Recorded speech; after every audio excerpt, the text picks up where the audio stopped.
In today's video, we're going to be talking about why you should not have a sales team inside your info coaching business, which is an extremely hypocritical take because we have over 50 W-2 employees inside of our sales team across managers, operations, admin, closers, and setters. I'm going to break down why I think most info coaching companies should not have it and how it sits in the org chart, the different type of offer stacks and different sources of traffic that require you to have sales team. The difference is the headcount that equals headache, organic versus paid, our journey throughout this, and what I wish we would have done based on two different goal sets. All right. This is going to be extremely helpful for you, and I promise this will make sense in the end. All right. Last year, we did $30 million in our info coaching business. We've now crossed over, I think it's actually 78 million now in total cash collected. We'll just say 77. And I'm not selling you anything. Everything on the channel is to share what did work, didn't work, and what we are actively doing to scale to 100 million a year, all with the goal of finding top talent for our companies, opportunities, and networking with cool people building cool shit. All right. So let's get into it. Now, I'm saying you should not have a sales team. And when I'm saying you should not have a sales team, first off, you're going to need a sales team if you're selling, generally speaking, anything over $2,000, roughly speaking. I know people who do DMs that send 5 and 10K payment links, but let's just say that like completely depends on the offer and the warmth of the leads and all that. But let's just use that as an example. When you're selling something over 2,000, you need to go to high ticket. Okay. If you're selling something under 2,000, you can use direct to cart. Now, most businesses, there's finance departments, there's all this other stuff, but we're going to use these 3 core departments. You're going to have marketing that's bringing them in, which could either be your content generation team for organic, can be paid media buyers, creative, all that. You're going to have your sales, which is only when you're going to do high ticket. Okay. So anything over that 2,000 or ascension even from the 2,000. And then you're going to have fulfillment. So who actually fulfills on the product. Now, within info coaching, there's a big difference between info and coaching. Info, generally speaking, again, is going to be login access. It's going to be the easiest fulfillment humanly possible, with maybe some fulfillment that is a group manager, community success manager, someone who moderates there, maybe some coaches that are inside a group coaching capacity. So imagine you have like a Tuesday, Thursday block on the calendar. People show up and there's 50 people on there or 500 people on there that ask questions and they get them answered in a group setting. Okay, that's generally how your info is going to go. I have other videos breaking down the differences between the other offerings in info coaching. Okay. But if you're doing something that is in the coaching realm, usually fulfillment is then going to be a bit heavier. Most people are going to do it in a group coaching setting, or they're not going to get to a scale where if they do one-to-one beyond them or maybe like 1 or 2 coaches, it's really that fulfillment heavy. So first thing on here is this headcount versus headache. Okay. When you scale this up, most people are going to first exist in this organic realm. Okay. So I'm in all of the groups, all the info coaching groups. There's other ones without me, I understand, but like there's a lot of paid and a lot of free ones that I'm in where most people are doing this and doing a couple $100,000 a month, upwards of like high hundreds a month. William Brown, who's on here example, like he's at $500,000 or $600,000 a month in profit. And like, it's 80 something percent margin. So he's, basically at that in revenue or cash collected.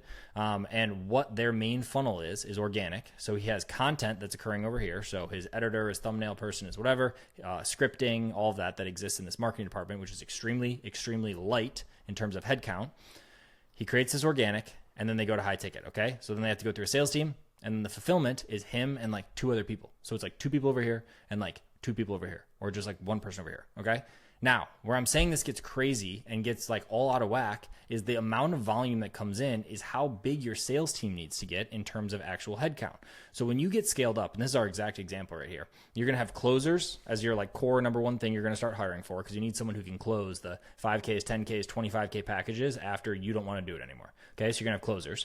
Stuff is going to start slipping through the cracks, and you also want quality with the closers, so they're not just getting every single lead. So you're going to start introducing setters. Different people have different things, but let's just say 1-to-1. Some people do 2-to-1 on setters. They can get all over the board depending on your lead quality and your flow and all that stuff. So those. Once you get up to a certain point of how big your closer and setter teams are, you need setter managers and closer managers. Initially, you may just have like player coaches, but again, if you don't have a manager, you are the manager. Okay, so like you are having them report to you. Even if you have 10 closers and you don't have any management, any setters, the closers are coming to you. They're reporting to you. You are the one communicating. So where I'm saying this gets crazy is this sales division.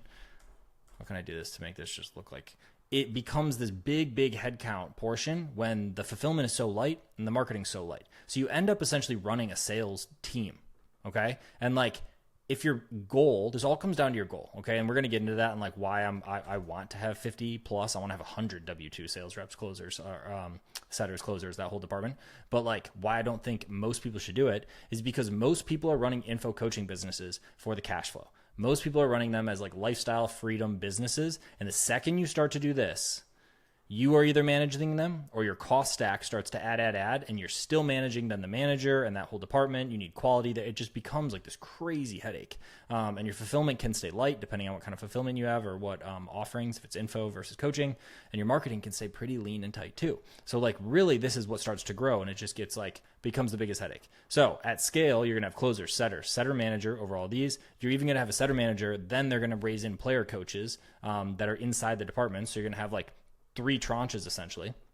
A closer manager. You may even at scale have a chief of sales that overlooks a closer manager and a setter manager, and then no player coaches. Like there's all these different ways to look at it. And then at certain scale, you're also going to have someone who does sales ops that goes through the CRM, that makes sure that the closers aren't missing things, that makes sure that the data is correct in the end of day reports, that the presentations on the daily sales huddle are all updated with the most up-to-date cash collected numbers. You're going to have VAs in there that are doing things around the calendar. Like it becomes such a massive headache because this massive team size that's needed for the amount of lead flow. Okay. Now, not to say this is like a problem, not to say it's a bad thing. It's just like build your dream business and understand this going into this before. Okay. So you are not a pro. Marketing versus sale, these kind of all play into each other. I kind of want to like show all these, but like going through these different funnels, you generally speaking, when you're doing this, are more of a marketer, more of a fulfillment of the actual product you are selling than the actual salesperson. There are different people. There's the Cole Gordons of the world. Love Cole. I think he freaking crushes it. He is like the exception to this, and he teaches people how to be the exception to this. Like his thing crushes, but like most people are not inherently good at this sales function and able to do it or manage the team or actually close themselves or anything. Okay. So let's go through these and then I'll circle back.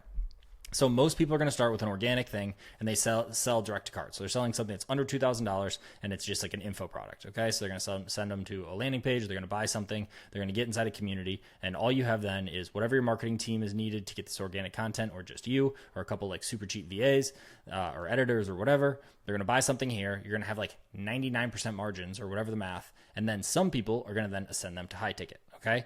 Now, when you send them to high ticket, they either need to have enough warmth that you can just send them a link, or they need to talk to a sales rep or you or someone to be sold on the high ticket thing. That's 5K, 10K, 25K. Okay. The other option is going direct from organic using some sort of just like application funnel where they book a call and then they're sold high ticket. Okay. Now, this is extremely warm person. A lot of the time people call these sales reps like cashiers because they are basically sold on what it is. They've been framed on what it is. They come in and they're ready to buy. Okay. So it's an easy sales process. As soon as you introduce paid, this is where a lot of people are like, oh, I'm doing 300 grand a month or 500 grand a month. I'm going to start spending and I'm going to double it and I'm going to go to $1 million a month. When you introduce paid, all of this stuff can start to crack. There's things that can slip through the cracks, and then there's also things that like are just simply around like lead warmth, for example. So you start to run paid to the same page that you're running organic to direct to cart, and all of a sudden your conversion rate falls through the floor, right? Because warmth is not there, right? You need better sales copy, you need better there. So you start to beef up things in marketing or whatever, okay? By the time, this is kind of a bad example for this, but you're running them direct to high ticket. So you're running them through a call funnel or whatever, the same one that you're running organic through that was just converting and having 80% show rates and 40% close rates. You run that same exact funnel to cold paid. And now all of a sudden you have a 50% show rate and a 20% close rate with the same sales reps, the same funnel, the same everything, just a different lead quality or a different lead source, more so traffic source. Okay. So instead of them coming from organic and warm, they're coming from paid and they're cold.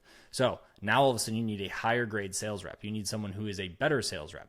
Now maybe you need more sales reps because you're trying to double, right? So you need double the amount of sales reps. So you need double the amount of people that are good sales reps, okay? And maybe none of your original ones are. So now you're restaffing this entire team. As you start to do paid and more volume comes through, and because you have no shows that are occurring, and because you have people who apply but don't book at the same rate, and all your conversions across the whole thing drop, you now need setters, or you should have setters, because you want to make sure that the quality is showing up for the closers. You want to make sure you're missing what falls through the cracks from someone who applies but doesn't book, someone who no shows or cancels, someone who does all these things. So now you just tripled your team size from your initial 3 closers you had here. You now have 6 closers, and they probably have to be different closers because they have to be better at it. Ideally not, but maybe. And then you also have another 6 setters, let's just say. So now you're up to a 10 plus team, and now who's managing them? You are. Okay? Unless you're going to have one that's going to rise up, you're going to pick your best sales rep that's the best, that's going to ruin it, and everything's going to go to zero. Okay?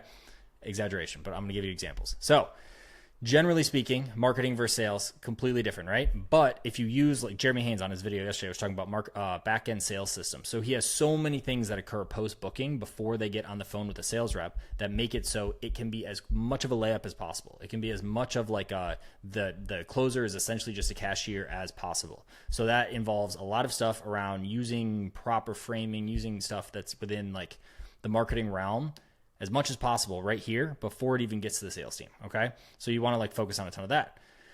Who's writing the closer scripts? Who's doing the closer scripts? Because the closer script for this ideally is the same as this one, but it's likely not. Once you get to scale. The huddles, who's running the daily huddle every single day for 30 minutes or an hour, 5 days a week, sometimes 7 days a week, depending on your volume and depending on what kind of culture you want to create. Who's doing the one-to-ones every single week? Who is looking at all the end of day reports every single week? Who is looking at who is performing? Like, you need to then build out a team to manage this. And again, it gets like this for what used to be your light, simple business. You now have this big sales organization as the main, as 80% of your team in terms of a headcount. Okay. Assuming you're running a light business. Now, motions, all these things. So organic versus paid, already kind of got into, but it's like the layups, they're warm. Like they're just ready to buy. So is that, you have room to fumble. So you have much more like wiggle room in this than you do in this. And that's the same here too. It's like when you're running paid direct to cart, like organic direct to cart, a lot of wiggle room. I have a great example of this on ours. I built the ugliest page you've ever seen that has, that we were running for our low ticket. And it literally, it was converting at like well above KPI. And as soon as we started to scale into it and paid, we have so many leads inside of our system and so much of an audience that is like a large audience that's already seen our stuff that as soon as we started spending into it, it was basically just showing to all those people. So it was converting. As soon as we kind of like spent into that audience or through that audience, it started going into cold traffic, which is where we wanted to be entirely in the beginning, even if we were doing exclusions or whatever, still happening. It literally, the conversion rate, like, you know, turned 25% of the initial, like just tanked 75% down. And it was because there's not as much room for how good the page has to be, how good the copy has to be, how good the offer has to be, because these ones were warm, these ones were not. Even though we were paying, it was still targeting all the people that were already in our audience. It was essentially the same thing, like acting as retargeting. One call closes. These, a lot of the time, will act as one call closes. They're already good. Versus this can be upwards of 2-3 call closes, a lot of follow-up. So all of a sudden people start slipping through the cracks if you don't have a good sales team. If you're overfeeding them with leads and bookings, then they don't follow up in their pipeline because they're like, oh, the next one that'll come through, just looking for the layup and burning the rest of the bookings, which now costs you money that didn't cost you money in the same way for advertising that before it cost you in content. Okay.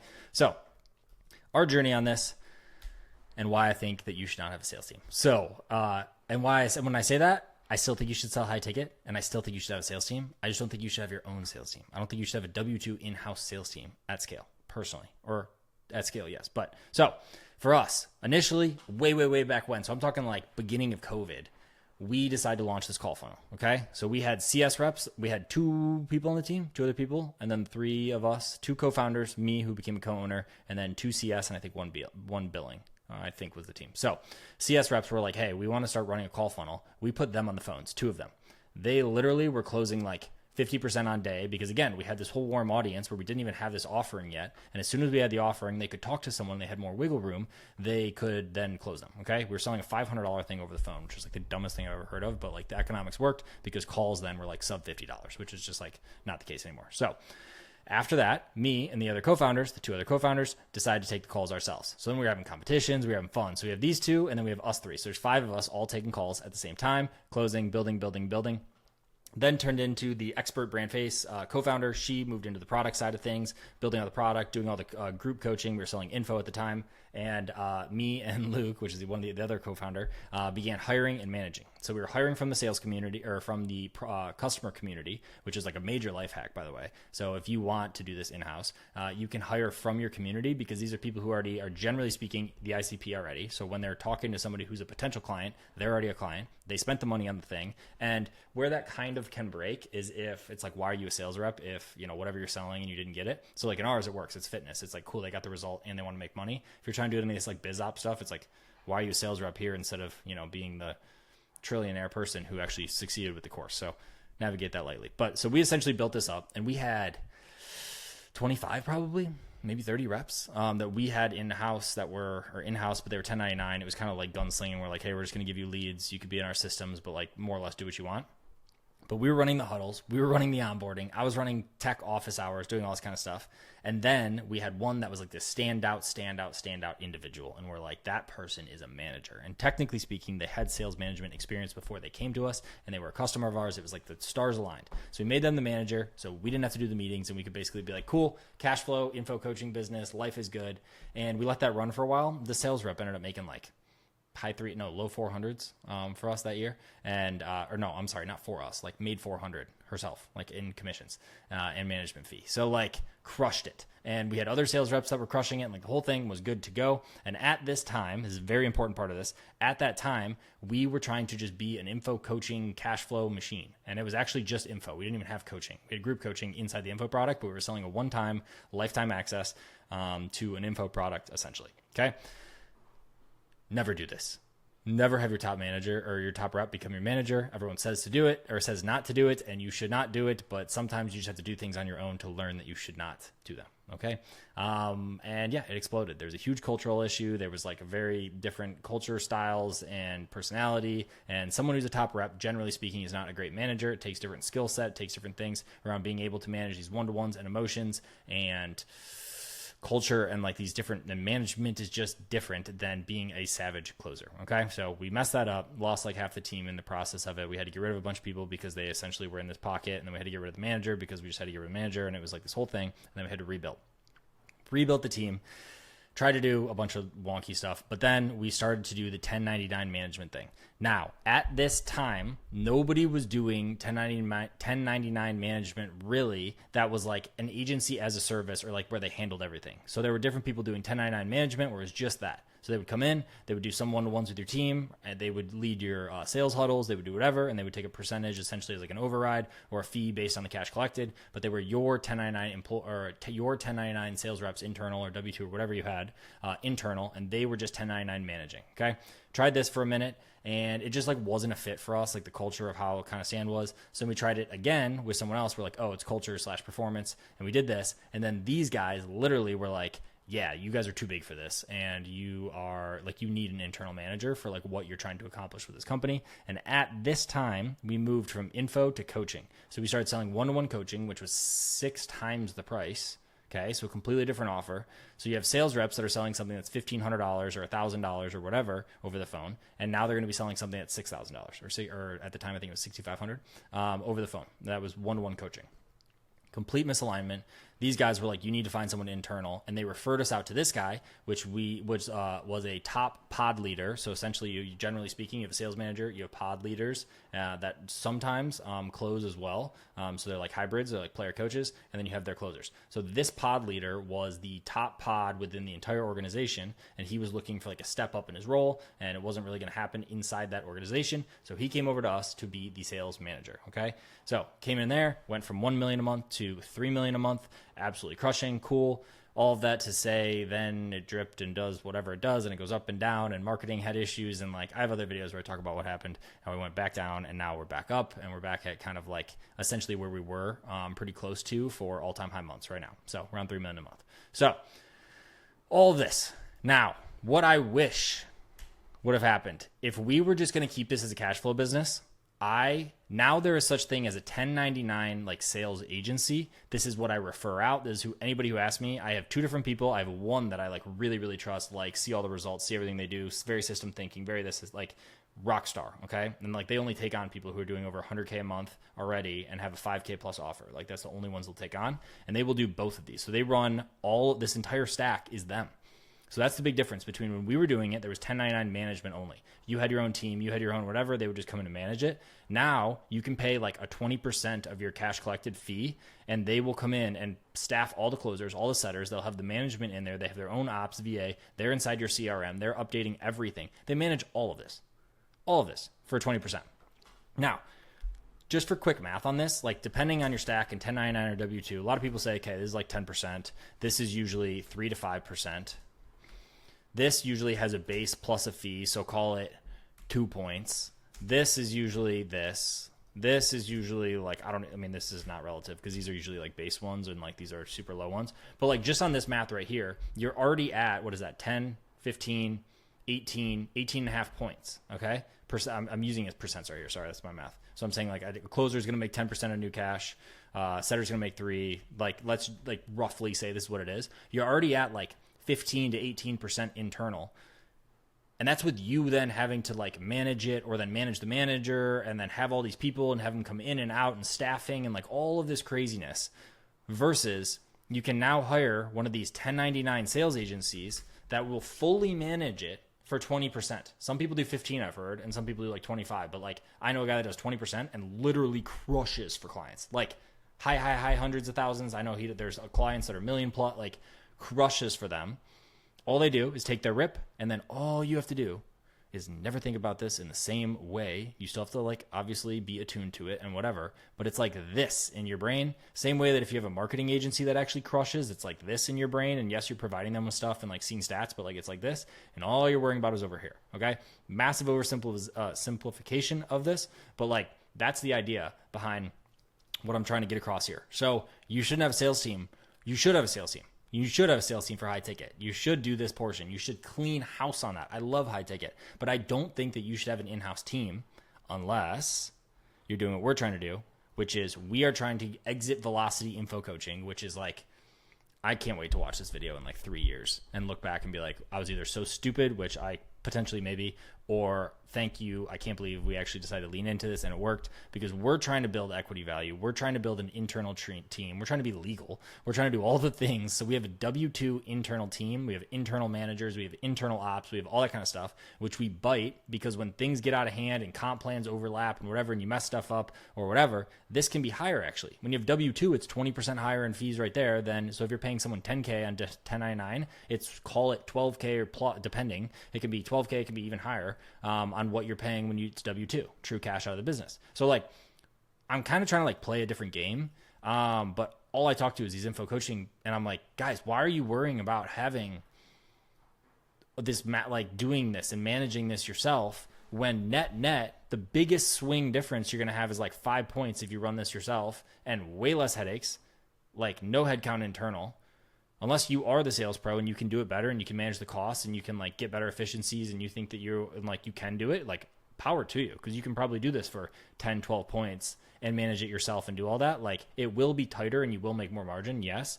But just for the headaches of it alone, I think that this is like the total play. So, yeah, that's kind of the gist of this entire video. So we're doing it internal manager. I would have zoomed this up and not even tried these because this was painful for us. I also would have not done this. I would have gone from here to having a manager that we hired externally that was from the space, and we like did not have the understanding or wherewithal of that, and that was probably 2022, 2023 probably, on when this still was all happening. And then by 24 we had full internal sales manager. That's when we did 30 million. That's this year right here. And yeah, so like these years right here, so this is what, 28, 29, 20, 21, 22, 23. Yeah, so 22, 23, this is when we were like fumbling around trying to figure this out. Had the internal manager, the sales rep that became the leader, and then tried the 1099 thing. And then by like right here, we got the internal sales manager, and then rolling into this year. So like we had big months coming out of the end of the year and then hit it hard and then scaled into with an internal sales manager. So like, I just wish we would have moved this over here. Not to say I would have had the same chart, but like learnings would have gotten me there. So we're trying to do this. We're trying to build this equity value. I think that you should not. So end of the video, but this right here, this link, you have to use the www, but I'm doing like a survey because I'm trying to understand who all follows me and like what the businesses are, what the offer stacks are. Like, you don't have to put your contact info if you don't want to. It's at the very end, but it's like, what are your cash collected, where you sit on the, here, actually, I'll just show you it. Do you like my forest? So it's like, what niche are you in? It's what are the main offers? Like, how is it structured? It's cash collected. It's all that kind of stuff. What's your team look like? And I'm just trying to gather data. And like, if there's somewhere I can help, I would like to help. If you go to here, www with a doc, this will show you all the videos. I'm on day like 106 or something in a row of making these videos. And I'm not stopping yet. So I have a plan to go to like 2 to 3 a week, but right now not. And then the Rolodex, I just rolled this out today. Today's June 25th, but people were asking me, they constantly are in my DMs asking me this. So I decided to make this. These are essentially just people that I trust and either have worked with or like have already referred people to, and they get crazy results. So like here are some of the softwares like WAP 100%. So like you can go to these links right here. And I also have direct connects with people who like full set up all your accounts and do everything. These guys crush for external financing. Like they have Split It and some of these other ones. And I can get you in direct contact, and we have some different fee structures and stuff. Processing, LeadFi, cool thing for income qualification on leads. Crazy. You can feedback the pixel, only like the top quality of, not just based on what someone fills out in an application, but what their actual like income, their access to capital, all of that. High-roast ad tracking, best out of the box. I use different things. I use this and other things. I have other videos about that. We still use ClickFunnels to this day, and then whatever, all these things. So I have marketing vendors. I have guys that are like just killer media buyers that are for smaller people, and then I have guys that are full agencies. Both are the same, similar cost stack on this, but like crush.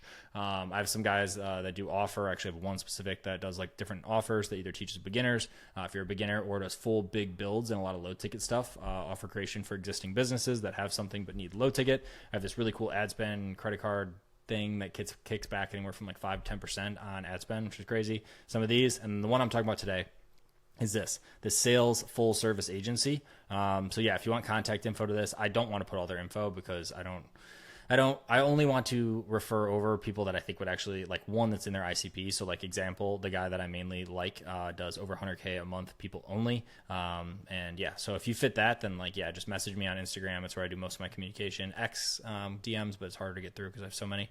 Instagram's a little bit lighter. So yeah, if you do it there, then if you're a good fit, give me some context. Like I said here, DM with context, and I can make an intro if it actually works or if it makes sense for you, if this model makes sense. Also, again, super hypocrite. We've run this entire thing in-house this entire time. I'm just saying, I think like hindsight 2020, looking back, and especially if our goal was to just be like this cash flow biz, I would 100% do this, 100%.